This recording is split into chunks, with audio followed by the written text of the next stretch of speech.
بسم اللہ الرحمن الرحیم. السلام علیکم. ویلکم ٹو آئی ٹی کے نئے پروگرام کے ساتھ آپ کی خدمت میں حاضر ہیں. ناظرین، ہم جس طریقے سے پچھلے پروگراموں میں کمپیوٹر کے related softwares, internet sites اور computer related I T related دیگر معاملوں کے متعلق بات چیت کرتے رہے ہیں، ان پروگرام میں بھی اسی طریقے سے ہمارے موضوعات جاری رہیں گے. انشاءاللہ امید ہے کہ آپ کے بہت سے مسائل جن کا حل آپ ہم سے چاہتے ہیں وہ آپ کو اس پروگرام سے ملے گا، اور اگر کوئی ایسا مسئلہ بھی ہے جس کا ڈسکشن، جس کے متعلق بات چیت ہم یہاں نہیں کر پا رہے، تو اس کو آپ ہمیں SMS کے ذریعے یا PTCL فیڈ بیک کے ذریعے آپ ان سے ہمیں آگاہ فرمائیں. ہم کوشش کریں گے کہ انشاءاللہ ماہرین اور استعمال کنندگان جتنے ماہر ہمارے پاس موجود ہیں، ایکسپرٹس جو موجود ہیں، ان کے ذریعے سے آپ کے مسائل کا حل آپ تک پہنچایا جا سکے.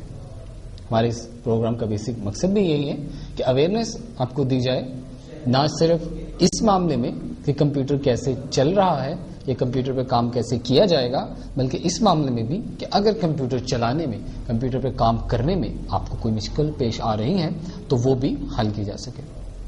اس پروگرام میں جیسے کہ پہلے بتایا گیا، نہ صرف کہ بگنرز کے لیے بلکہ ایکسپرٹس کے لیے بھی بہت سی چیزیں شامل کی جائیں گی. یہ اپنے پروگرام کو آگے بڑھاتے ہیں اور اپنے فارمیٹ پہ چلتے ہیں.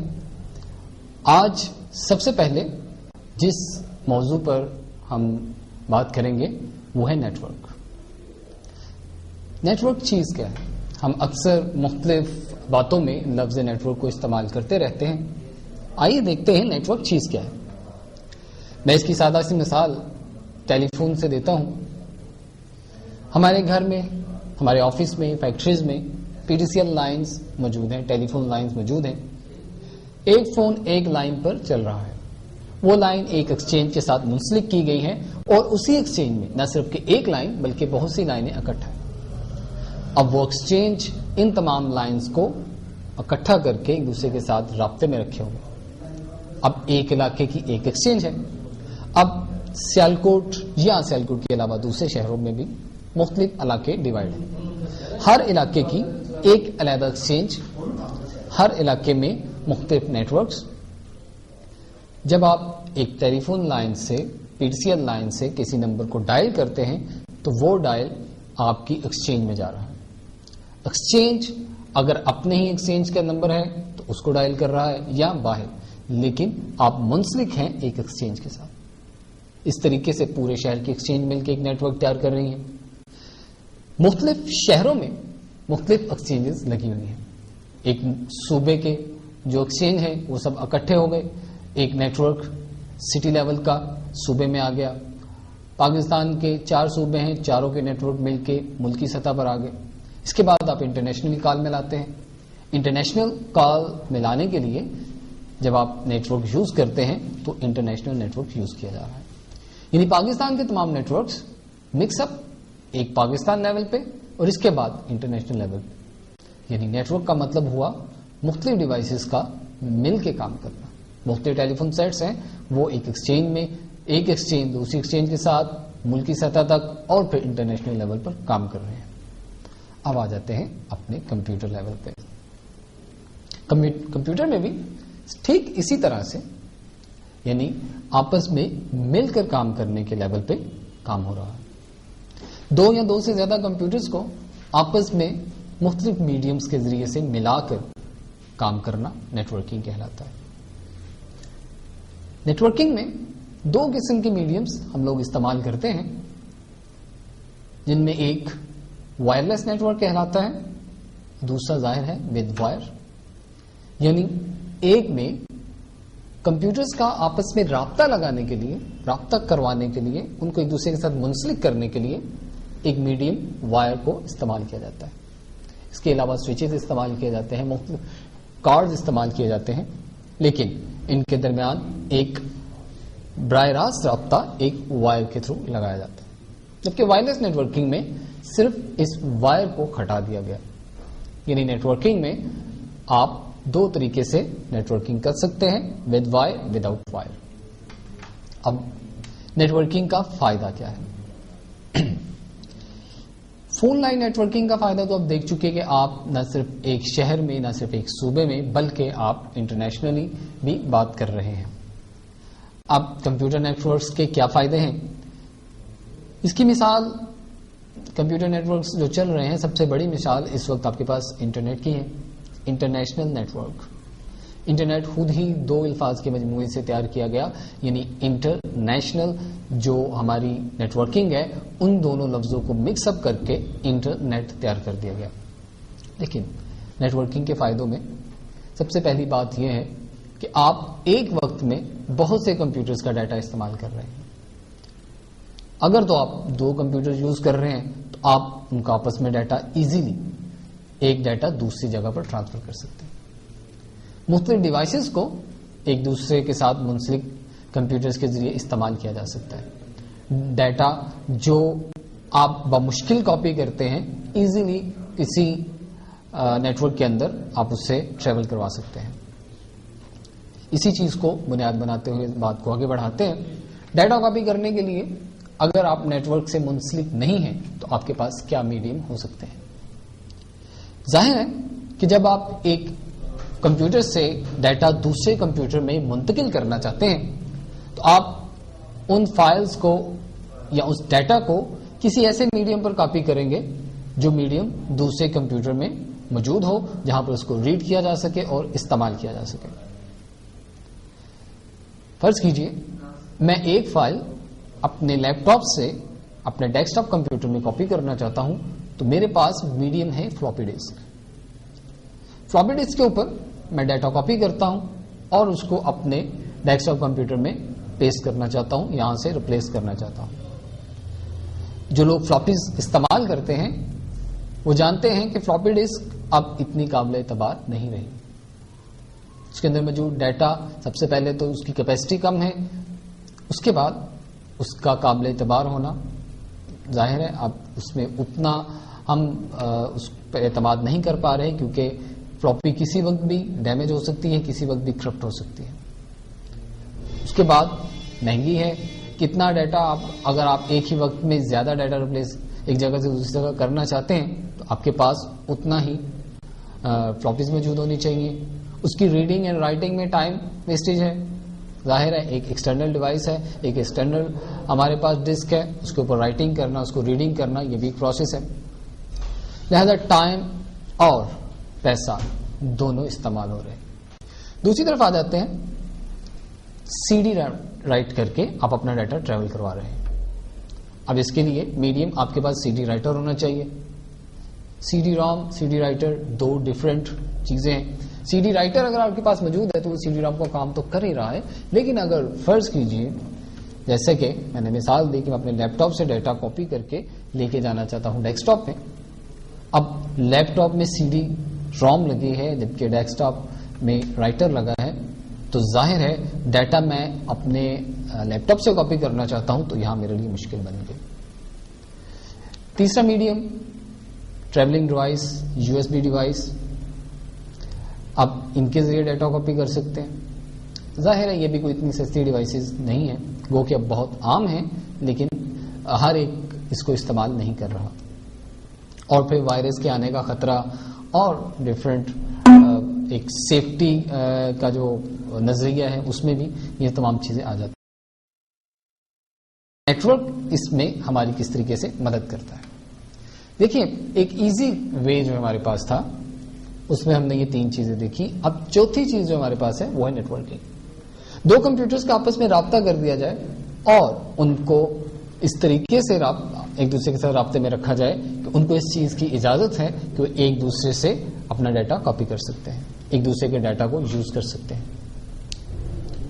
آپ رائٹس دے سکتے ہیں کس حد تک آپ اسے استعمال کر سکتے ہیں، کس حد تک نہیں استعمال کر سکتے. تو easily without any external device use, یعنی کسی بیرونی ڈیوائس کو استعمال کیے بغیر آپ اس ڈیٹا کو کاپی کر رہے ہیں، وہاں پر آگے اس کو دوسری جگہ پیسٹ کر رہے ہیں. اب دیکھتے ہیں کہ نیٹورک کے اندر ایک سے زیادہ کمپیوٹرز بھی موجود ہیں. اب ان کی کوئی حد نہیں ہے کہ آپ کے پاس کتنے کمپیوٹرز ہونے چاہیے. منیمم 2 کمپیوٹرز، 2 کمپیوٹر سے آپ کام شروع کرتے ہیں نیٹورکنگ کا. اور پھر آگے لگاتار بڑھ سکتے ہیں. جیسے کہ میں نے پہلے کہا کہ سب سے بڑا نیٹ ورک اس وقت چل رہا ہے انٹرنیٹ. تو انٹرنیٹ تمام دنیا سے جو کمپیوٹرز ہیں وہ کنیکٹڈ ہو رہے ہیں. بڑی بات یہ ہے کہ نیٹ ورک کے فائدے جو ہیں وہ اتنے ہیں کہ اس کے ڈس ایڈوانٹیجز جو ہیں وہ ان کو کور کر لیتے ہیں. اب ظاہر ہے انٹرنیٹ پہ ہیکنگ کے خطرات موجود ہیں, انٹرنیٹ پہ آپ کا ڈیٹا لاس ہونے کے خطرات موجود ہیں, لیکن اس وجہ سے آپ اس کے یوز کو ختم نہیں کر رہے کیونکہ آپ کو اس سے جو فوائد مل رہے ہیں وہ بہت زیادہ ہیں. اب جیسے کہ میں بات کر رہا تھا کہ نیٹ ورک کے اندر آپ ڈیٹا ایزیلی شیئر کر سکتے ہیں اور اس کو ریسٹرکٹ بھی کر سکتے ہیں کہ کون سا ڈیٹا آپ دوسرا کمپیوٹر آپ کو لے سکتا ہے, کون سا ڈیٹا نہیں لیا جا سکتا. نیٹ ورک پہ بیٹھے ہوئے آپ اپنے پورے آفس کے نیٹ ورک کے اندر جو اپنے کمپیوٹرز یوز کر رہے ہیں آپ ان سے ڈیٹا حاصل کر سکتے ہیں.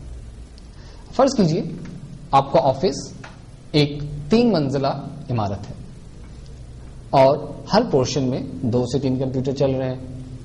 آپ تھرڈ پورشن پہ بیٹھے ہیں اور آپ کو بہت ہی جلدی میں ایک فائل کی ضرورت پڑ گئی, ڈیٹا کی ضرورت پڑ گئی جو کہ اس وقت 2nd یا 3rd فلور پر موجود ہے. اب اس کے لیے آپ کیا کریں گے؟ اگر تو آپ نیٹ ورک میں جڑے ہوئے ہیں اور آپ اس نیٹ ورک پر بیٹھے ہیں کہ جس کے اندر وہ ڈیٹا موجود ہے تو کچھ زیادہ مشکل نہیں ہے, آپ ایزیلی اس فائل کو ایکسیس کر سکتے ہیں. لیکن اگر آپ نیٹ ورک سے منسلک نہیں ہیں تو پھر آپ کے لیے ظاہر ہے ایکسٹرنل میڈیمز استعمال کرنے پڑیں گے, فلاپی, سی ڈی یا پھر ڈائریکٹلی ہارڈ ڈسک ہی آپ کو یوز کرنی پڑے گی. تو ایک لمبا پروسیس ہے. یہاں تک تو ہو گیا ڈیٹا کو ٹریول کروانے کا کام. اب اس کے علاوہ کمپیوٹر میں نیٹ ورک کا کوئی اور بھی فائدہ ہے؟ جی ہاں, ضرور ہے. دیکھیے آپ کے آفس میں صرف ایک پرنٹر ہے, آپ ایک وقت میں 4 سے 5 کمپیوٹرز یوز کر رہے ہیں اور تقریباً ہر کمپیوٹر یوزر جو ہے اس کو پیپر پرنٹ نکالنے کی ضرورت پڑ رہی ہے. اب مشکل پڑ گئی, ہر بندے کو پرنٹر کی ضرورت ہے لیکن پرنٹر ایک ہے, کسی وجہ سے ایک ہے یا آپ کے پاس ہے ایک, تو وہاں پر اس مشکل کا حل نیٹ ورکنگ نے ہمیں فراہم کیا کہ آپ کسی ایک سسٹم پر لگی ہوئی اس ڈیوائس کو آپ استعمال کر سکتے ہیں اپنے کمپیوٹر سے. یعنی اگر آپ نیٹ ورک پہ اپنا پرنٹر شیئر کر دیتے ہیں, نیٹ ورک پہ اپنا پرنٹر جوڑ دیتے ہیں, تو نہ صرف PC1, PC2, PC3, PC4 تمام کے تمام کمپیوٹرز اس نیٹ ورک پہ جڑے ہوئے اس پرنٹر کو استعمال کر سکتے ہیں. اسی طریقے سے آپ اپنی CD ROM کو, CD رائٹر کو, فلاپی ڈسک کو, USB ڈرائیو کو استعمال کر سکتے ہیں. فائدہ یہ ہوا کہ آپ کے چاروں کمپیوٹر کے ساتھ علیحدہ علیحدہ پرنٹر لگانے کی ضرورت نہیں پڑی, آپ کو چاروں کمپیوٹر کے ساتھ CD رائٹرز لگانے کی ضرورت نہیں پڑ رہی, آپ کو ہر کمپیوٹر کے ساتھ علیحدہ سے میڈیمز یوز کرنے کی ضرورت نہیں پڑ رہی. اور یہ پھر ایک مستقل رابطہ ہے تمام کمپیوٹرز کا, اور یہ کمپیوٹرز جیسے جیسے کام کر رہے ہیں وہ ایک دوسرے سے اٹیچمنٹ کی وجہ سے اپنا کام شیئر کر رہے ہیں. نیٹ ورک کا آغاز تعلیمی بنیادوں پر ہی کیا گیا. اب کسی دن جب ہم انٹرنیٹ پر بات کریں گے تو وہاں پر یہ بات بہت زیادہ کھل کے سامنے آئے گی, بحث بڑی لمبی ہو جائے گی ابھی تو. لیکن یونیورسٹیز, اسکولز, کمپیوٹر انسٹیٹیوٹس یا بزنس ڈپارٹمنٹس, بینکس, ان علاقوں میں, ان ایریاز میں کمپیوٹر نیٹ ورکس کا استعمال بہت زیادہ ہے. نہ صرف بہت زیادہ ہے بلکہ بہت زیادہ فائدہ مند بھی ہے. بینکس میں تو نارملی اب نیٹ ورکنگ چل ہی رہی ہے, بلکہ کافی ہائی لیول تک چل رہی ہے. فائدہ یہ ہے کہ آپ کسی بھی وقت کسی بھی ڈیٹا کو ایکسیس کر سکتے ہیں. مختصر الفاظ میں یہاں اگر یہ کہہ دوں کہ اب نیٹ ورکس اس حد تک یوز ہو رہے ہیں کہ جہاں پر 2 یا 2 سے زیادہ کمپیوٹرز کسی ایک ڈپارٹمنٹ میں, کسی ایک دکان میں, اسکول میں استعمال ہو رہے ہیں, تو وہاں پر نیٹ ورک از حد ضروری ہو چکا ہے. نہ صرف اتنا بلکہ پرائیویٹ یعنی 2 اسٹوڈنٹس آپس میں مل کر کام کر رہے ہیں کہ گھر میں رہنے والے اگر ڈفرینٹ کمپیوٹر یوز کر رہے ہیں تو وہ بھی اس کو نیٹ ورک کے طور پر استعمال کرتے ہیں تاکہ زیادہ سے زیادہ جو ایک دوسرے کا ڈیٹا وہ استعمال کر سکے. ایک تو ہمارے پاس انٹرنیٹ لیول ہے. سیکنڈلی اب کچھ ایسے ہمارے پاس میڈیمز ہیں کہ جن کے ذریعے ہمیں انٹرنیٹ کنیکٹ کرنے کے لیے ٹیلی فون لائن کی ضرورت نہیں رہی. جیسے کہ ہم اگر سوچیں تو انٹرنیٹ استعمال تو ہم ٹیلی فون لائن کے تھرو ہی کرتے ہیں، لیکن وہ ٹیلی فون لائن ہماری نہیں ہوتی. انٹرنیٹ کیفے اس کی مثال ہے کہ ایک سرور کمپیوٹر جو ہے وہ ٹیلی فون لائن کے ساتھ منسلک ہے، وہ انٹرنیٹ کو کیچ کر رہا ہے اور آگے اپنے تمام کلائنٹس کمپیوٹرز کو وہ انٹرنیٹ مہیا کر رہا ہے. اسی طریقے سے انٹرنیٹ کیبل سروسز کا آغاز ہو چکا ہے. کیبل آپریٹر ایک high D S L speed link لیتا ہے اور اس کو اپنے کلائنٹس میں ڈیوائڈ کر دیتا ہے. وہ کلائنٹس نیٹ ورکنگ کے تھرو اس سرور کے ساتھ ملے ہوئے ہیں. اب دیکھیے جتنی ہائی سپیڈ وہ فراہم کر رہا ہے، مے بی آپ کے ڈائل اپ ماڈم میں اتنی سپیڈ آپ کو نہیں مل رہی، وہ کافی ایکسپینسو ہے، آپ اکیلے اس کو افورڈ نہیں کر پاتے، تو وہ اس چیز کو ایکسس کرتا ہے اور آپ کے ساتھ اس کو شیئر کر رہا ہے. سیکیورٹی اور دیگر جتنے آپ کے لوازمات ہیں ان کو بھی وہ انشور کرتے ہیں. اس کے علاوہ آپ اس نیٹ ورک کے اندر موجود اپنے دوسرے ساتھیوں کے کمپیوٹر سے مختلف قسم کا ڈیٹا حاصل کر رہے ہیں. ایک ہی علاقے میں رہنے والے دوست جب اس نیٹ ورک سے منسلک ہوتے ہیں تو نہ صرف انٹرنیٹ کو شیئر کر رہے ہوتے ہیں بلکہ اپنی فائلز، اپنا ڈیٹا، ایجوکیشنل، ان ایجوکیشنل، یہ تو بھی استعمال پہ منحصر ہے، لیکن اپنا ڈیٹا شیئر کر رہے ہیں. یعنی انٹرنیٹ اور نیٹ ورک دونوں کا ایک ہی وقت میں استعمال کیا جا رہا ہے. ہمارے سیالکوٹ میں بھی مختلف علاقوں میں مختلف نیٹ کیبلز جو ہیں وہ چل رہی ہیں. سب کا طریقہ کار ایک ہی ہے، یعنی نیٹ ورکنگ. نیٹ ورکنگ کے بغیر آپ کی یہ کیبل جو نیٹ کیبل ہے نہیں چل سکتی. نہ صرف net cable, TV cables اور اس طرح کے دیگر جتنے بھی میڈیمز ہیں سب نیٹ ورکنگ ہی ہیں. اگر آپ اپنی ٹی وی کیبل بھی دیکھتے ہیں تو وہ بھی ایک نیٹ ورک ہے کہ مختلف کمپیوٹر جو آپ کے ٹی وی سیٹس ہیں وہ ایک وائر کے تھرو آپس میں ملے ہوئے ہیں. کہیں پر ایک وائر ہے، کہیں پہ دو ہیں، کہیں پہ آگے جیکس ہیں، مختلف ڈویژنز ہیں لیکن ہیں آپس میں ملے ہوئے. نیٹ ورک میں آگے مختلف قسمیں ہیں جن میں ٹپالوجیز استعمال کی جاتی ہیں. یعنی یہ بہت ایڈوانس لیول پہ چلے جانے والی بات ہے جو کہ ابھی ہم یہاں پہ ڈسکس نہیں کریں گے، لیکن تھوڑی سی ان کو ٹچنگ کرتے ہوئے گزرتے ہیں. ہمارے نیٹ ورکنگ کے مختلف لیولز ہیں. کچھ ایسے لیولز ہیں کہ جن کے اندر ہر کمپیوٹر کو استعمال کرنا ضروری ہے. کچھ ایسے لیولز ہیں جہاں پر ہر کمپیوٹر انڈیپینڈنٹلی کام کر رہا ہے. سرور کمپیوٹر ہے جو کہ تمام کمپیوٹرز کو کنٹرول کر رہا ہے جس حوالے سے، یعنی نیٹ ورک حوالے سے. دوسری طرف کلائنٹ کمپیوٹر ہے جو آزادانہ بھی کام کر رہے ہیں اور ایک نیٹ ورک کا حصہ بن کر بھی کام کر رہے ہیں. لہذا نیٹ ورکنگ ایک وسیع فیلڈ ہے، لیکن کہاں سے شروع ہوئی؟ ایک ایجوکیشنل ادارے سے. کہنے کا مطلب یہ ہے کہ فوائد حاصل کرنا ہمارے اپنے ذہن کی بات ہے کہ ہم کسی چیز سے کیسے فائدہ حاصل لے سکتے ہیں. اب دیکھیے نیٹ ورکنگ میں ہمارے پاس جو چیز تھی وہ یہ تھی کہ ڈیٹا شیئر کر رہے تھے. دوسرے نمبر پہ ہم ڈیوائسز کو شیئر کر رہے تھے. اب تیسرے نمبر پہ ہم ڈیٹا شیئر کرتے کرتے انٹرنیٹ کو بھی شیئر کر رہے ہیں. تو اس طریقے سے وقت کی بچت، پیسے کی بچت، سپیڈ کی بچت جو کہ بہت تیزی سے آپ کے پاس آ رہا ہے. اور اس کے علاوہ جو آپ کسی فلاپی ڈسک کے یا سی ڈی کے یا سی ڈی روم کے خراب ہونے کی وجہ سے جو ذہنی کوفت تھی اس کی بچت. تو ایک دفعہ کا تھوڑا سا خرچ جو ہے وہ بہت زیادہ خرچوں سے بچاتا ہے. پروگرام کے اگلے سیگمنٹ کی طرف چلتے ہیں.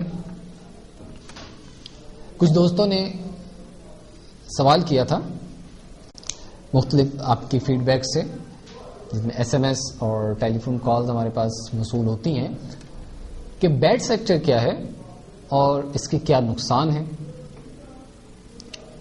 کیونکہ یہ سیکشن تو سوال و جواب میں آنا چاہیے تھا، لیکن کیونکہ بیڈ سیکٹر اور ہارڈ ڈسک دو ایسے موضوعات تھے کہ اس میں شاید اتنا ٹائم نہ ملتا، اس لیے اس کو تھوڑا ہم نے سیپریٹلی ڈسکس کرنے کا فیصلہ کیا. سب سے پہلے تو یہ دیکھا جائے کہ ہارڈ ڈسک کا کام کیا ہے. دیکھیے ہمارے کمپیوٹر کے اندر یہ اسٹور روم ہے. پچھلے پروگرام میں ہم نے ایک بات کی تھی کہ ہمارے پاس ریم اور روم کمپیوٹر کی دو پرائمری میموریز ہیں جن کے اندر کمپیوٹر کا ڈیٹا ہے. روم کے اندر مستقلی محفوظ ہے، اس کو آپ ایزیلی چینج نہیں کر سکتے اور نہ ہی آپ اس کو چینج کرنا چاہیں گے. وہ کہ اب ایڈوانس میں رومز کی بھی شکلیں چینج ہو چکی ہیں, روم میں بھی مختلف فیسلٹیز آ چکی ہیں. دوسری طرف ہمارے پاس ریم ہے. ریم کے اندر ہمارا ڈیٹا تب تک موجود ہے جب تک الیکٹریسٹی موجود ہے, جب تک کمپیوٹر چل رہا ہے, یا جب تک آپ اس کے اندر ڈیٹا عارضی طور پر رکھنا چاہتے ہیں.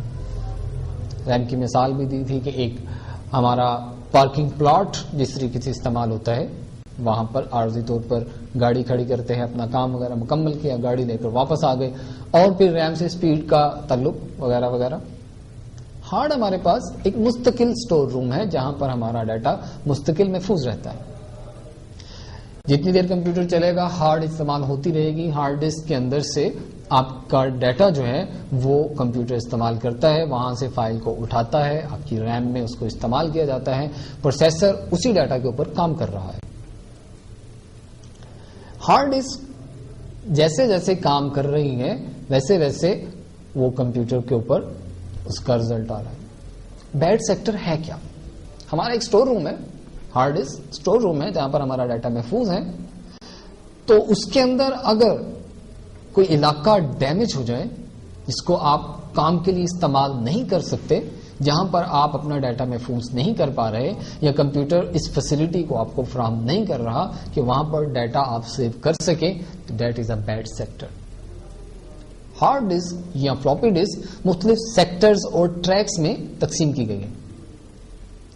اگر کبھی آپ ہارڈ ڈسک کو اوپنلی دیکھیں تو وہ ایک ڈسک یعنی ایک پلیٹ ٹائپ ہے, اس کے اندر مختلف ڈسک ہیں اور ان کے ہیڈز ہیں.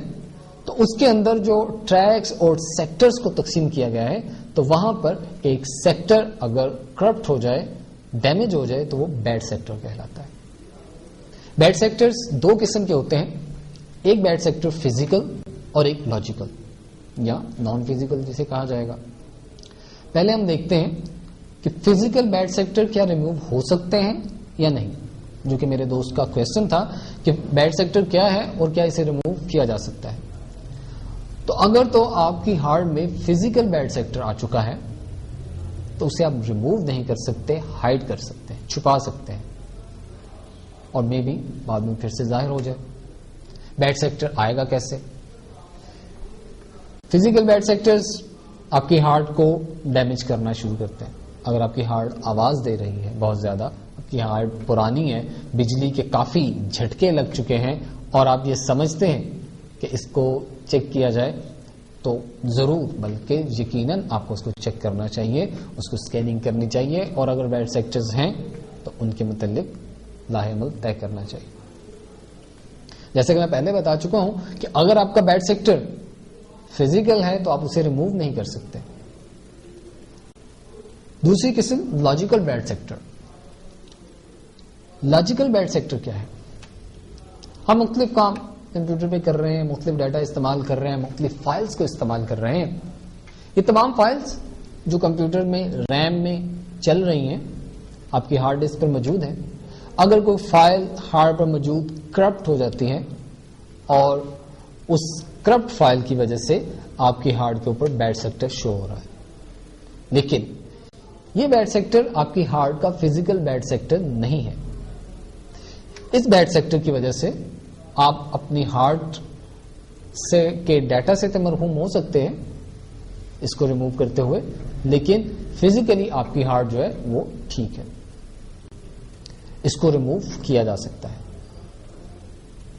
فزیکلی تو ریموو نہیں کر سکتے جو فزیکلی بیڈ سیکٹر ہے. لاجیکل بیڈ سیکٹر ریموو کرنے کا طریقہ کیا ہے؟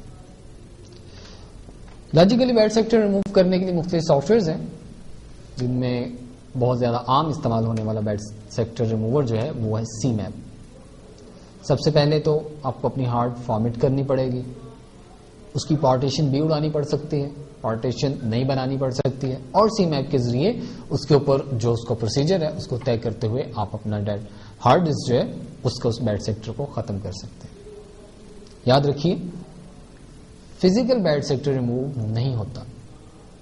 کسی کے کہنے پہ کہ میں فزیکل بیڈ سیکٹر ریموو کر سکتا ہوں اور وہ ریموو کر کے آپ کے حوالے کر دیتا ہے اور آپ کا اسکینر جو ہے وہ اس بیڈ سیکٹر کو اسکین نہیں کر رہا, تو یہ مت سمجھیے کہ آپ کا فزیکل بیڈ سیکٹر ریموو ہو چکا ہے, بلکہ اس بیڈ سیکٹر کو جو فزیکل ہے ہائڈ کر دیا گیا.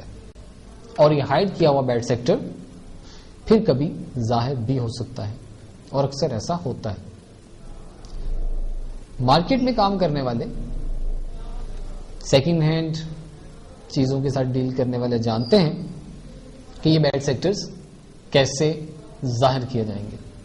لہذا پروفیشنلز اور نان پروفیشنلز سب کے لیے یہ جاننا ضروری ہے کہ فزیکل بیڈ سیکٹرز ریموو نہیں ہوتے، کیونکہ ایک چیز جب سرفیس پہ ایک جو ڈیمیج ہے وہ آ چکا ہے تو فزیکلی کوئی اگر آپ اس پر افیکٹ نہیں دے رہے تو کس طریقے سے آپ اس کو ریموو کر سکتے ہیں؟ سافٹ ویئر اس فزیکلی پرابلم کو ڈیل نہیں کر سکتا، اس لیے اس چیز سے احتیاط کیجیے۔ آگے چلتے ہیں۔ انٹرنیٹ پر استعمال ہونے والے مختلف پروگرامز ہم یوز کرتے ہیں، براؤزرز، چیٹنگ کلائنٹس، اس کے بعد ای میل وغیرہ۔ آج ایک سافٹ ویئر جس پر میں بات کروں گا ہے تو وہ چیٹنگ کے متعلقہ لیکن کافی پرانا، ICQ۔ 98، 99، 96 اس اشرے میں انٹرنیٹ استعمال کرنے والے چیٹنگ کے لیے کچھ خاص سافٹ ویئرز ہی استعمال کر رہے تھے، لیکن ان کی اتنی پاپولیرٹی نہیں تھی۔ ICQ ایک ایسا سافٹ ویئر جو بہت زیادہ فیسلٹیز فراہم کرتا ہے، no doubt. Yahoo, MSN، MIRC وغیرہ کلائنٹس ہیں جو استعمال ہوتے ہیں چیٹ کرنے کے لیے، اسی طریقے سے ایک کلائنٹ ICQ بھی ہے۔ ICQ جو کہ اوریجنلی اسرائیل میں تیار کیا گیا تھا، ایک ایسا سافٹ ویئر ہے جو اسرائیل کی کمپنی نے تیار کیا تھا، اور یہ آن لائن چیٹنگ کے لیے، ریئل ٹائم چیٹنگ کے لیے استعمال کیا گیا اور اب بھی کیا جاتا ہے، گو کہ اب اتنا زیادہ پاپولر نہیں ہم لوگوں میں، خاص طور پہ پاکستان کے اندر، لیکن پرانے استعمال کرنے والے یا جو اس وقت ایکسپرٹس میں گنے جا رہے ہوں گے وہ لوگ جانتے ہیں کہ ICQ کے اندر بہت سی فیسلٹیز ہیں۔ یاہو کی طرح آپ اس کے اوپر ٹیکسٹ چیٹ کر رہے ہیں، وائس کر رہے ہیں، ویڈیو کر رہے ہیں، اس کے علاوہ موبائل پر آپ ان کے تھرو SMS سینڈ کر سکتے ہیں۔ مختلف علاقوں سے پاکستان، آؤٹ آف پاکستان جو لوگ ICQ استعمال کر رہے ہیں، آپ ان کو سرچ کر کے ان سے بات چیت کر سکتے ہیں۔ ICQ میں یہ بھی فیسلٹی ہے کہ اگر آپ کے پاس اپنے دوست کا ای میل ایڈریس ہے اور وہ اس ای میل سے رجسٹرڈ ہے، آپ ICQ کے اندر اس کو سرچ کر سکتے ہیں کہ آیا وہ ICQ استعمال کر رہا ہے، اگر وہ ICQ استعمال کرتا ہے تو وہ آپ کو کیسے اویلیبل ہو سکتا ہے۔ اس میں بھی آف لائن میسیجز ملتے ہیں، یعنی آپ میسج کر رہے ہیں اور آپ کا دوست اس وقت ICQ استعمال نہیں کر رہا، نیٹ پر موجود نہیں ہے، تو جیسے ہی وہ نیٹ پر آئے گا تو اس کو وہاں پر آپ کے آف لائن میسیجز مل جائیں گے۔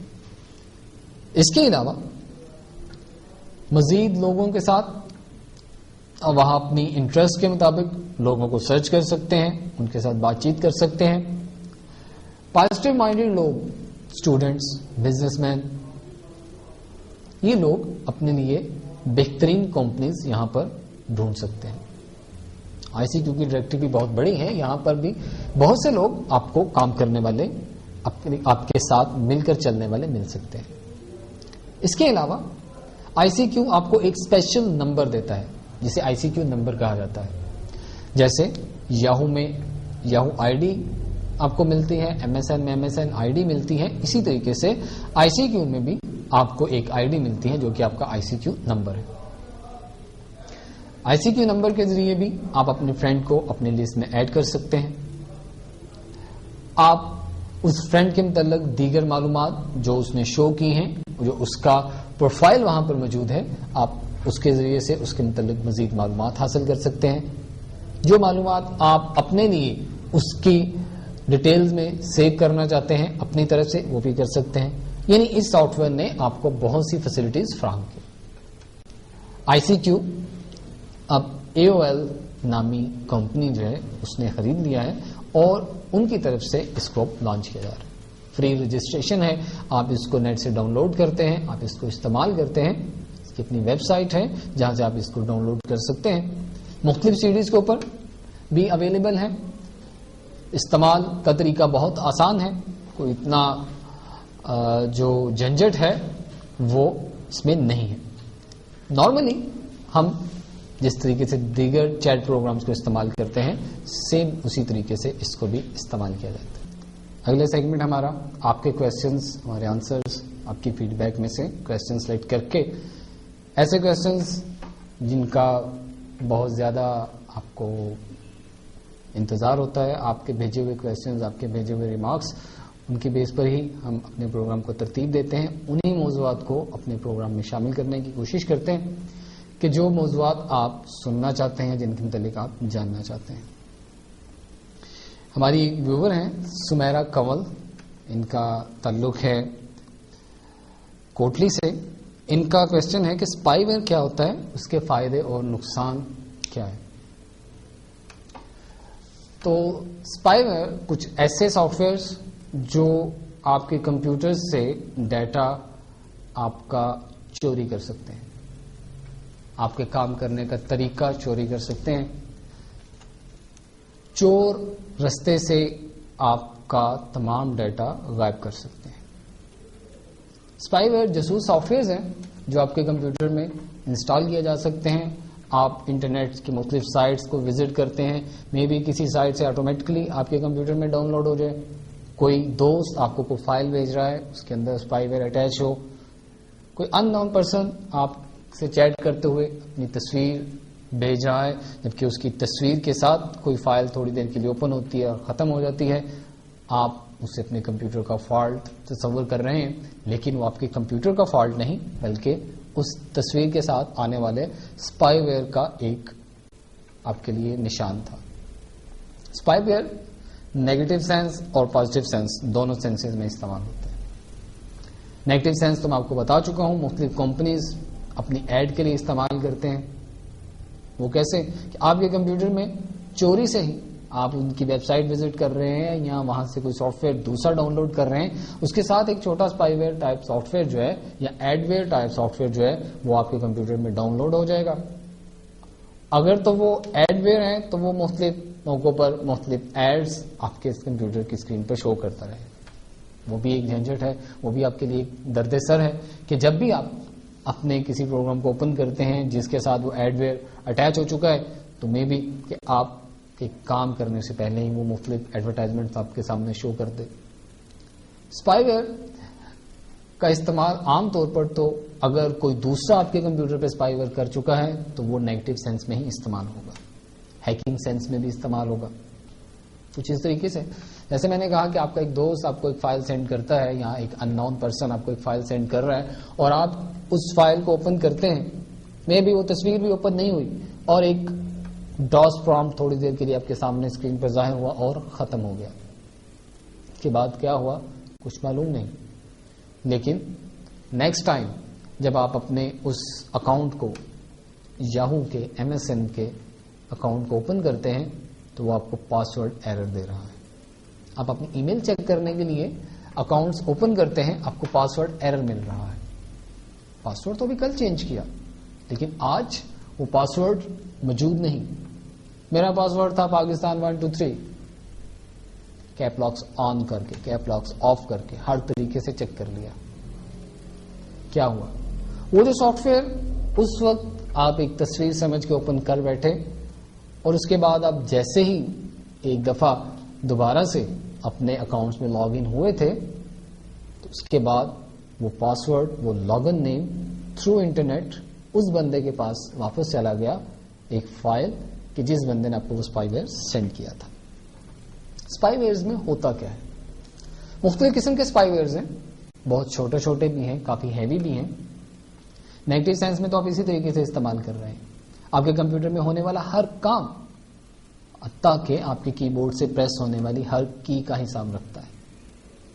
آپ نے کس وقت کون سی فائل اوپن کی, آپ کی اس فائل کی لوکیشن کیا تھی, آپ نے کیا کوٹیٹ کیا, آپ کسی سے چیٹ کر رہے ہیں, وہاں پر کیا چیٹنگ چل رہی تھی, آپ نے ای میل ایڈریس کون سا ٹائپ کیا, آپ نے پاسورڈ کیا دیا, سو آن, ہر طریقے کی چیزیں وہ نوٹ کر رہا ہے. فائل ٹیکسٹ بیس تیار ہو سکتی ہے. ایسے اسپائی ویئرز بھی موجود ہیں جو آپ کی اسکرین کے وقفے کے بعد اسکینس کر رہے ہیں, اسنیپ جو ہیں وہ کیپچر کر رہے ہیں, وہ بھی اس بندے کی طرف تھرو ای میل ٹرانسفر کرے گا, اور اس طریقے سے ٹرانسفر کرے گا کہ آپ کو اس چیز کا پتہ بھی نہیں چلے گا. جیسے ہی آپ نیٹ سے کنیکٹڈ ہوں گے, وہ اپنی فائل اپنے اس وکٹم اور سرور کے درمیان جو رابطہ ہے وہ جیسے ہی اسٹیبل ہوگا, جیسے ہی آپ نیٹ کے ساتھ کنیکٹڈ ہوتے ہیں, جیسے اس کو اسپیڈ ملتی ہے, وہ اپنی فائل فوراً دوسرے کمپیوٹر کی طرف ٹرانسفر کر دیتا ہے, اور جس نے آپ کو وہ فائل سینڈ کی ہے وہ آپ کی پرسنل جتنی بھی ایکٹیویٹیز آپ کے کمپیوٹرز کی تھیں ان سے اویئر ہو گیا, ان کو وہ جان گیا. اب آتے ہیں اس کے پازیٹیو ویلیو میں. اگر آپ اپنے کمپیوٹر پہ خود سے ایک اسپائی ویئر انسٹال کرتے ہیں, مختلف سافٹ ویئر ملتے ہیں, یہ نگرانی کے طور پر بھی استعمال ہوتے ہیں. آپ اپنے سسٹم سے غیر حاضر ہیں, آپ کے آفس کا سسٹم ہے, آپ کے گھر کا سسٹم ہے, آپ کے اسکول کا سسٹم ہے, کہیں پر بھی ہے. آپ یہ جاننا چاہتے ہیں کہ میرے جانے کے بعد میرے سسٹم پر کیا کام ہوتا ہے, میرے سسٹم کا جو یوز ہے وہ کس طریقے سے کیا جاتا ہے. کہ میرے بعد چھوٹا بھائی, میرا بیٹا, میری بیٹی, میری بہن یا کوئی دوست جو میرے بعد کمپیوٹر کو یوز کرتے ہیں, وہ اس کمپیوٹر کو کس سینس میں یوز کر رہے ہیں, وہ اس کا کس طریقے سے استعمال کر رہے ہیں. تو وہ تمام چیزیں یہ اسپائی ویئر آپ کو بتا سکتے ہیں. جیسا کہ میں نے پہلے کہا کہ کچھ ایسے سافٹ ویئر بھی موجود ہیں جو وقفے سے آپ کی اسکرین کو اسکین کرتے ہیں اور اس کے اسنیپ شاٹس بناتے رہتے ہیں. وہ ٹائم لمٹ بھی آپ وہاں پر اس کو بتا سکتے ہیں, اور وہ اس ٹائم لمٹ کے مطابق تھوڑی دیر کے بعد, 1 منٹ کے بعد, 30 سیکنڈز کے بعد, 20 سیکنڈز کے بعد وہ تصویریں کیپچر کرتا رہے گا. اور جب آپ اس کے ذریعے سے اپنے کمپیوٹر پہ واپس آ کے اس ٹائم کو دیکھنا چاہتے ہیں کہ میرے بعد کمپیوٹر پہ کیا کیا کام ہو رہے تھے, تو وہ ان چیزوں کو بھی وہاں پر موجود پائیں گے. اس کا نقصان جیسے میں پہلے بتا چکا ہوں کہ اگر کوئی نیگیٹو سینس میں استعمال کرنا چاہے تو بھی, پازیٹو سینس میں استعمال کرنا چاہے تو بھی, آپ کے پاس دونوں طریقوں سے اس کو استعمال کرنے کا طریقہ موجود ہے. فرق تو صرف وہیں پہ آ گیا کہ آپ اس کو کس طریقے سے استعمال کر رہے ہیں. لیکن اگر کسی نے آپ کو استعمال کر لیا تو وہاں پر آپ کا نقصان ہے. اس کے لیے آپ کے پاس وہی طریقہ احتیاط. اسپائی ویئر سے بچنے کے لیے, جیسا کہ ہم سے سمیرا کمل نے کوشچن کیا تھا کہ اس کے نقصانات کیا ہیں, تو نقصانات بھی آپ جان چکے, اس کے فائدے بھی جان چکے. تو احتیاط, خاص طور پہ انٹرنیٹ یوزرز کسی سے فائل ایکسیپٹ کرتے ہوئے, خاص طور پہ کسی اجنبی سے فائل ایکسیپٹ کرتے ہوئے تھوڑی سی احتیاط کریں. کوئی بھی فائل جو کہ .com جسے ہم کمانڈ فائل کہتے ہیں, کہ اگر آپ کو سینڈ کی جا رہی ہے تو اس کو اوپن نہ کیجیے. ای میل میں بھی اٹیچمنٹ فائلز کے ساتھ وائرسز اور اسپائی ویئر جو ہیں وہ سینڈ کرتے ہیں لوگ, تو ان سے بھی احتیاط کیجیے. سب سے بڑا کام احتیاط ہی ہے کہ جس کے ذریعے سے آپ اسپائی ویئر سے بچ سکتے ہیں. نمبر 2, جو مختلف سائٹس کے ذریعے سے اسپائی ویئر ڈاؤن لوڈ ہو جاتے ہیں, اور یہ ڈاؤن لوڈنگ آپ سے اجازت بھی طلب نہیں کرتی, اور یہ عام طور پہ ایسی سائٹس سے آپ کے کمپیوٹر سے ڈاؤن لوڈ ہوں گے کہ جو سائٹس اخلاق کے لیے اچھی نہیں. سمجھداروں کے لیے اشارہ کافی ہے. جو انٹرنیٹ یوزرز ہیں یا ایکسپرٹس ہیں یا بگنرز ہیں کمپیوٹر پہ, وہ سب جانتے ہیں کہ میں کن سائٹس کی طرف اشارہ کر رہا ہوں. تو ایسی سائٹ سے بھی اسپائی ویئرز اور adwares automatically download آپ کے سسٹم میں ہو جاتے ہیں, اور وداؤٹ آپ کی پرمیشن کے آپ سے وہ کسی قسم کا افیکٹ, کسی قسم کی اجازت وہ طلب نہیں کرتے, اور وہ اپنا کام کرتے رہتے ہیں. وائرسز بھی اسی طریقے سے کام کرتے رہتے ہیں. لہذا احتیاط کیجیے. خاص طور پہ ای میلز میں ان نون ای میل سے کوئی فائل .exe یا .com .sys کے اگر فائلیں ہیں تو انہیں اپنے کمپیوٹر میں ڈاؤن لوڈ مت کیجیے. اسی طریقے سے اٹیچمنٹ فائلز چیٹ میں اگر سینڈ کی جا رہی ہیں تو ان پر بھی احتیاط کیجیے. یہ دوسرا کوشچن ہمارے پاس انجم ملک صاحب نے بھیجا ہے نیکاپورا سے. یہ پوچھتے ہیں کہ جی میل اور یاہو میل کیا ہے, ان پر اکاؤنٹ بنانے کا طریقہ بتا دیجئے اور ان کے فوائد کیا ہیں. ملک صاحب بات یہ ہے کہ یاہو میل کے متعلق تو اکثر لوگ جانتے ہی ہیں. یاہو بھی ایک سرچ انجن ہے اور جی میل جو ہے یہ بھی google.com والے ہمیں جو ای میل پرووائڈ کرتے ہیں اس کے لیے انہوں نے ڈومین نیم جی میل فراہم کیا ہے. جی میل 2 GB اسپیس آپ کو پرووائڈ کرتا ہے. پہلے تو جی میل میں اکاؤنٹ بنانے کے لیے آپ کو انویٹیشن کی ضرورت پڑتی تھی کہ کوئی جی میل کا یوزر جو ہے وہ آپ کو انویٹیشن دے کہ آپ یہاں پر اکاؤنٹ اپنا تیار کیجئے, تو پھر ہی آپ کر سکتے تھے کیونکہ یہ انیشیل سٹیج تھی. لیکن اب جی میل والوں نے اوپن اکاؤنٹس جاری کر دیے ہیں.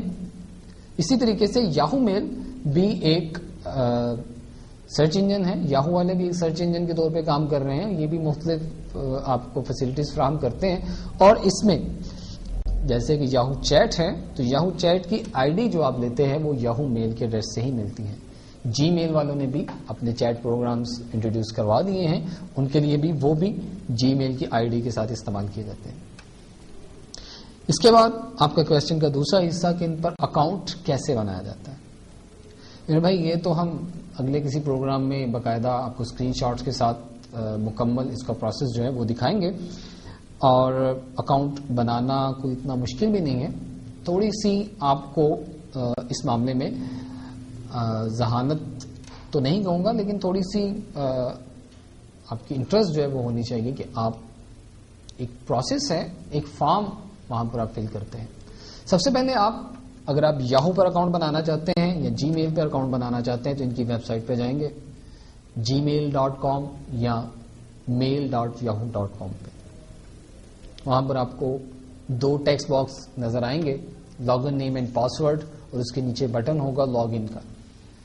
اگر تو آپ پہلے سے رجسٹرڈ یوزر ہیں تو آپ اس سے اپنا میل اکاؤنٹ جو ہے وہ اوپن کر سکتے ہیں.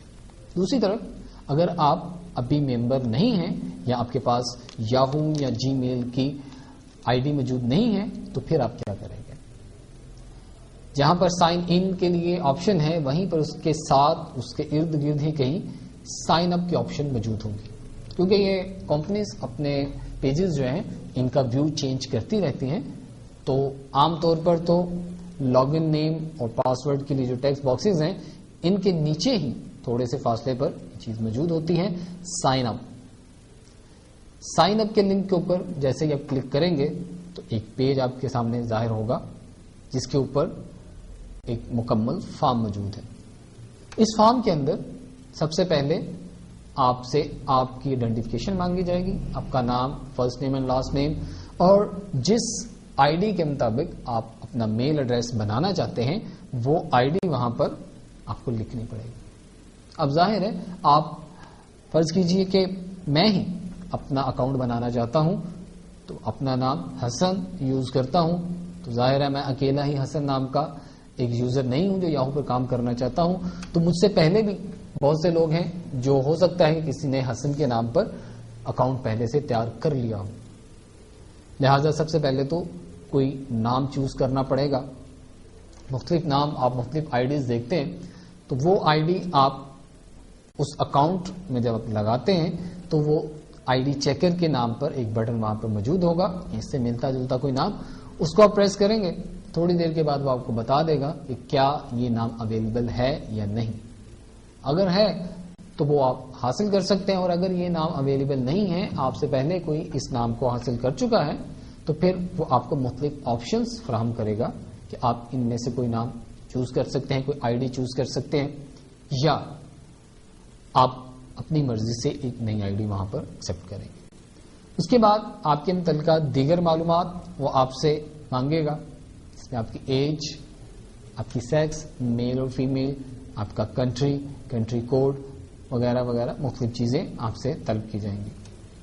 سب سے آخر میں ایک ویریفیکیشن کوڈ جو کہ اب تقریباً ہر رجسٹریشن میں لازم ہے, ایک رجسٹریشن کوڈ جو ہے وہ وہاں پر ویریفیکیشن کوڈ جو ہے وہ تصویر پر شو ہوتا ہے اور اس کے نیچے ایک ٹیکسٹ باکس کے اندر اس کو لکھنا ہوتا ہے. یہاں پر کیپیٹل ورڈز یا نمبرز ان تمام چیزوں کو بہت احتیاط کے ساتھ فل کرنا پڑتا ہے.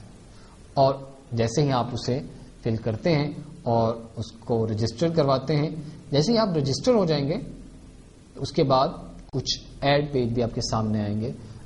ان کو غور سے پڑھ لیجئے. اگر آپ ان میں سے کسی کے ساتھ انٹرسٹڈ ہیں تو اسے چیک مارک کیجئے, ادروائز انہیں ڈی سلیکٹ کرتے ہوئے نیکسٹ کر لیجئے. آپ کے پاس ایک کنگریچولیشن کا پیج آئے گا جس میں آپ کو بتایا جائے گا کہ آپ کا میل اکاؤنٹ بن چکا ہے اور آپ اس کو استعمال کر سکتے ہیں. آپ واپس اس میل پیج پہ, فرسٹ والے پیج پہ آ جائیے, gmail.com یا mail.yahoo.com پہ, اور وہاں پر اپنا آئی ڈی اور پاسورڈ دے کے اپنا میل باکس اوپن کر سکتے ہیں. دوسرا ان کے کوشچن کا حصہ تھا کہ میل کیسے کی جائے, تو یہ بھی ایک پروسیس ہے. وہاں پر نیو میل کے لیے ایک بٹن ہوگا, آپ اس پہ کلک کیجئے, پیج اوپن ہوگا. سب سے پہلے اس کے اوپر جس کو آپ میل سینڈ کرنا چاہتے ہیں اس کا ای میل ایڈریس دیجئے, اپنا سبجیکٹ دیجئے, اس کے بعد میل لکھیے اور سینڈ کر دیجئے. یہ تو ایک مختصر سا پروسیس زبانی ہم نے عرض کر دیا, لیکن انشاءاللہ نیکسٹ ایپیسوڈز میں سے کسی ایپیسوڈ کے اندر رجسٹریشن اور میل کرنے کا طریقہ باقاعدہ ویژولی آپ کو دکھائیں گے, اور وہ تمام کام جو نیو یوزرز ہیں ان کے لیے آسان ہو جائیں گے. تو ناظرین, یہ کچھ ایسے کویسچنز تھے, 2 کویسچن میرے پاس جو میں نے بھی سلیکٹ کیے تھے کہ جو میرے خیال سے بہت سے نیو یوزرز کے لیے کافی ضروری تھا, خاص طور پہ اسپائی ویئر. بہت سے نیو یوزرز جو نیٹ یوز کر رہے ہیں, ان سادہ لوگ یوزرز کو مختلف ایکسپرٹس یوزرز جو ہیں وہ میں بھی اپنی ایکسپرٹی ظاہر کرنے کے لیے یا کچھ انجوائمنٹ حاصل کرنے کے لیے, تفریح حاصل کرنے کے لیے یہ کام استعمال کرتے ہیں کہ کوئی بندہ آپ کے کمپیوٹر کے اندر ایک سافٹ ویئر ڈاؤن لوڈ کروا دیتا ہے اور اس کے ذریعے سے آپ سے کافی فاصلے پر بیٹھ کے وہ آپ کے کمپیوٹر سے آپ کی تمام معلومات حاصل کر رہا ہے. اسپائی ویئر میں ایک اور سافٹ ویئر بھی موجود ہوتا ہے جس کے ذریعے وہ آپ کے کمپیوٹر پہ مکمل کنٹرول حاصل کر لیتے ہیں, جنہیں ہم ریموٹ بھی کہتے ہیں. تو مختلف نوعیت کے سافٹ ویئرز ہیں, تو ان سے بچنے کے لیے احتیاط ہی ایک واحد ذریعہ ہے. اور اپنے بااعتماد جو آپ کے سافٹ ویئرز کے انسٹالیشن وغیرہ کے لیے بااعتماد پرسن سے ہی رجوع فرمائیں. اب چلتے ہیں اپنے نیکسٹ سیگمنٹ میں, جس سیگمنٹ میں ہمارے بہت سے طالب علم ساتھی جو ہیں وہ اس کے ذریعے سے انٹرنیٹ کی مختلف ویب سائٹس کے ساتھ اویئر ہوتے ہیں. آج کی جو ویب سائٹس ہم نے چوز کی ہیں, یہ ویب سائٹس نہ صرف طالب علموں کے لیے بلکہ بکس کے شوقین جو ہمارے دوست ہیں ان کے لیے کافی سود مند ثابت ہوں گے. اگر آپ اقبال کی شاعری پڑھنا چاہتے ہیں نیٹ سے, آپ اقبال کے متعلق جاننا چاہتے ہیں, آپ مختلف ناولز پڑھنا چاہتے ہیں, تو ایک ویب سائٹ ہم آپ کو انٹروڈیوس کروا رہے ہیں. اردو ویب سائٹ ہے, اردو میں آپ کی بکس ہیں, آپ انہیں ڈاؤن لوڈ کر سکتے ہیں یا آن لائن ان کو پڑھ سکتے ہیں. یونیکوڈ میں بھی موجود ہیں اور PDF فائل فارمیٹ میں بھی. ویب ایڈریس ہے iqbalcyberlibrary.net, www.iqbalcyberlibrary.net. اس لائبریری میں نہ صرف علامہ اقبال کے متعلق, نہ صرف علامہ اقبال کی شاعری, ان کے خیالات کے متعلق, بلکہ دیگر مصنفین کے ناولز, پوئٹری اور مختلف موضوعات پر یہاں پر ناولز, کتابیں موجود ہیں. تاریخی ناول بھی موجود ہیں اور شاعری بھی موجود ہے. اقبال کی بھی شاعری آپ کو یہاں مل سکتی ہے, پروین شاکر کی شاعری مل سکتی ہے, احمد فراز کی, اور بہت سے نئے اور پرانے شاعر آپ یہاں پر پڑھ سکتے ہیں. نسیم حجازی کے ناولز پڑھ سکتے ہیں. دیگر مختلف جو ناول رائٹرز ہیں ان کے ناولز پڑھ سکتے ہیں. مختلف اسلامی کتب یہاں پر دستیاب ہیں اور مزید ان پر کام جاری ہے. اور اس ٹیم کا کہنا ہے کہ وہ اس لائبریری کو انٹرنیٹ پر اردو کی سب سے بڑی لائبریری بنانا چاہتے ہیں. اور انشاءاللہ وہ اس پر کام جاری رکھیں گے. اسی طریقے سے ایک دوسری لائبریری www.urdolibrary.org urdolibrary.org اس لائبریری میں بھی آپ کو مختلف بکس اویلیبل ہیں. کیونکہ یہ ابھی سائٹس حال ہی میں تیار کی گئی ہیں اور ان پر کام جاری ہے. ان کی ٹیمز جو کام کر رہی ہیں وہ ایک پازیٹیو مائنڈ ٹیمز ہیں اور ابھی تک یہاں پر فریلی رجسٹریشن بھی ہیں اور وداؤٹ رجسٹریشن بھی آپ یہاں سے فائلز ڈاؤن لوڈ کر کے یا ایز وزٹر وہاں پر آپ بکس کو پڑھ سکتے ہیں. www.kitabghar.com kitabghar.com یہاں پر بھی آپ کو مختلف بکس اویلیبل ہیں اردو کی اور ان کے متعلق دیگر معلومات یہاں پر اویلیبل ہیں. دونوں لائبریری ویب سائٹس جو ہیں ٹوٹلی فری ہیں اور آپ ان سے نہ صرف اردو لٹریچر کے متعلق پڑھ سکتے ہیں، نہ صرف شاعری پڑھ سکتے ہیں، بلکہ سائنس کے دیگر موضوعات پر بھی آپ کو وہاں پر مختلف بکس جو ہیں وہ اویلیبل ہیں اور سائنس، اسلام، اردو اور دیگر شعبہ جات، تاریخ وغیرہ یہاں پر موجود ہیں. بہت سے دوست یہ بھی جاننا چاہتے ہیں کہ کس طریقے سے اپنی ویب سائٹ تیار کی جاتی ہے. ہمارے ایک ساتھی ہیں، ان کا نام معروف احمد صاحب کا کہنا ہے کہ میں اپنی ویب سائٹ بنانا چاہتا ہوں لیکن اس کا طریقہ کار کیا ہوگا. تو میرے بھائی، ویب سائٹ تیار کرنا یہ ایک پروگرامنگ کا ایک شعبہ ہے. ویب سائٹس بنانا بہت مشکل بھی نہیں. اگر آپ سمپل ویب سائٹ بنانا چاہتے ہیں تو اس کے لیے آپ کو HTML کا نالج ہونا چاہیے یا کسی ویب سائٹ ایڈیٹر کا نالج ہونا چاہیے. اگر آپ اس کے اندر اینیمیشنز رکھنا چاہتے ہیں تو آپ کو گرافکس کا نالج ہونا چاہیے. یعنی یہ ایک ویب سائٹ جو ہے یہ مختلف قسم کے ڈیٹا کا مکسچر ہے. ویب سائٹ جیسا کہ ایک دفعہ پہلے عرض کیا گیا تھا کہ یہ ہمارا ایک انٹرنیٹ کے اوپر ایک ایسا ایڈریس ہے، ایک ایسی پہچان ہے کہ جہاں پر ہم اپنے متعلق یا اپنے کاروبار کے متعلق، اپنے انسٹیٹیوٹ کے متعلق مختلف معلومات فراہم کرتے ہیں. اس میں نہ صرف ہم ٹیکسٹ لکھتے ہیں بلکہ ہم گرافکس کے ذریعے، تصویروں کے ذریعے سے اپنا جو معلومات ہیں انہیں وہاں پر ظاہر کر رہے ہیں. دوسری طرف اگر آپ کوئی مووی شامل کرنا چاہتے ہیں، کوئی ساؤنڈ شامل کرنا چاہتے ہیں تو وہ بھی تمام فیسلٹیز آپ کو اویلیبل ہیں. لہٰذا یہ ایک مکمل پروسیس ہے جس کو آپ کو سیکھنے کی ضرورت ہے اور اگر آپ یہ کام کرنا چاہتے ہیں تو آپ کو اس کا نالج ہونا چاہیے. اور اگر آپ بنوانا چاہتے ہیں تو مختلف ایکسپرٹس مارکیٹ میں موجود ہیں، آپ ان سے رجوع کریں اور وہ یہ سروسز فراہم کرتے ہیں. اور اس کو لانچ کرنے کے لیے انٹرنیٹ پر مختلف ویب سائٹس پر بھی یہ تمام فیسلٹیز موجود ہیں اور وہ آپ کو ڈومین نیم دیتی ہیں، جیسے www.iqbalcyberlibrary.com یہ سائبر لائبریری والوں کا ایک ایڈریس ہے. kitabghar.com کتاب گھر والوں کا ایڈریس ہے. اسی طریقے سے اگر آپ اپنے نام سے یعنی www.maroofahmed.com حاصل کرنا چاہتے ہیں تو اس کے لیے آپ کو کسی کمپنی سے یہ جگہ اور نام خریدنا پڑے گا. ناظرین، اس طریقے سے ہم اپنے معلومات جو ہیں انٹرنیٹ پر شیئر کرتے ہیں. Internet networks, ICQ، bad sectors, spywares, مختلف حوالوں سے ہوتے ہوئے ہم لوگ اس سفر کو جاری رکھے ہوئے ہیں.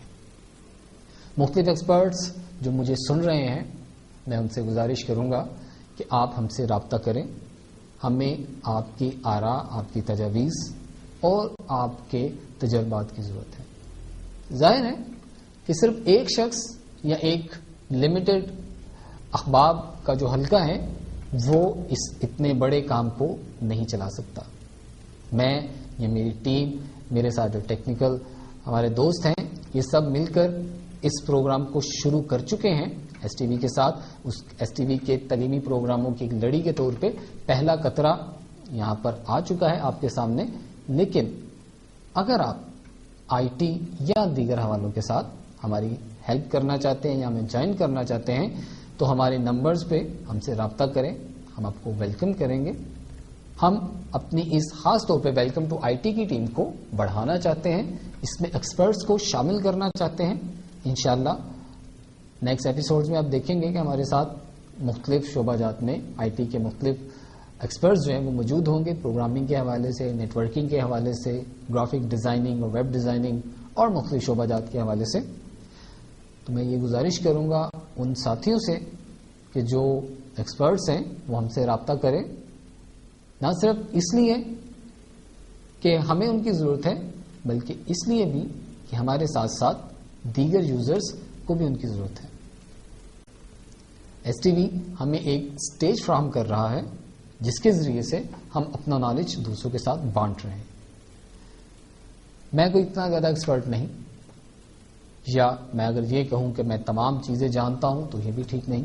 میں، میری ٹیم اور میرے دیگر ساتھی اور آپ کی مختلف آراء، ان کو سامنے رکھتے ہوئے ہم مختلف موضوعات مختلف کتابوں سے، انٹرنیٹ سے، سرچنگ پوائنٹ سے ان کو سرچ کرتے ہیں، ان کی اسٹڈی کرتے ہیں اور وہ چیزیں آپ کے سامنے پیش کرتے ہیں. اسی طریقے سے ایکسپرٹس ساتھیوں سے میری گزارش ہے کہ وہ اپنا نالج ہمارے ساتھ یہاں پر شیئر کریں.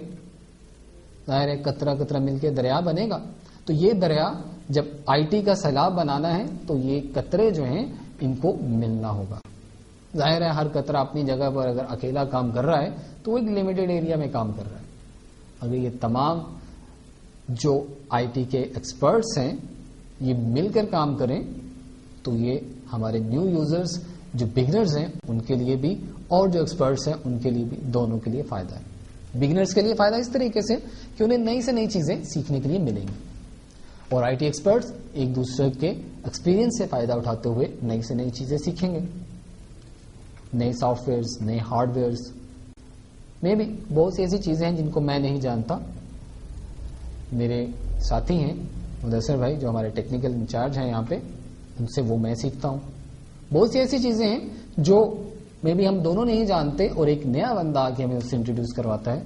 تو اس طریقے سے جتنے ہمارے حلقہ احباب بڑھے گا، جتنے ساتھی ہمارے ساتھ آئیں گے، اتنا زیادہ نالج جو ہے وہ ہم اکٹھا کر سکیں گے. مقصد اس پروگرام کا یا اس طرح کے تعلیمی پروگراموں کا یہی ہے کہ اویئرنیس پیدا کی جائے، نئے آنے والوں کو خوش آمدید کہا جائے، پہلے سے کام کرنے والوں کے لیے بھی ہیلپ کا ایک پوائنٹ ہو، ہیلپ لائنز بنے، ہمارے مختلف ساتھی جو ہیں وہ آگے اپنا علم پہنچائیں. اس کے لیے پھر سے گزارش کروں گا کہ میرے وہ ساتھی جو ایکسپرٹس ہیں کسی بھی فیلڈ میں آئی ٹی کی، وہ ہم سے رجوع کریں، ہمارے نمبرز پر ہم سے رابطہ کریں. انشاءاللہ ہم ان کو ساتھ لے کر اس پروگرام کو مزید آگے جانا چاہتے ہیں. اپنے سوالات، اپنی ایڈوائسز، اپنی آراء کے لیے ہم سے رابطہ کریں. رابطے کے لیے P T C L number ہے 4589878 4589878. ایس ایم ایس کے لیے 0345671997 0345671997. امید کرتا ہوں کہ جس طریقے سے آپ ہمارے ساتھ رابطے میں ہیں، فیڈ بیکس اور کویسچنس کے ایس ایم ایس اور فون کال موصول ہو رہی ہیں، مزید ان میں اضافہ ہوگا اور ایکسپرٹ ساتھی ضرور ہم سے رابطہ کریں گے. ان الفاظ کے ساتھ کہ اپنا اور اپنے ساتھیوں کا بہت سا خیال رکھیے. اجازت دیجیے. اللہ حافظ.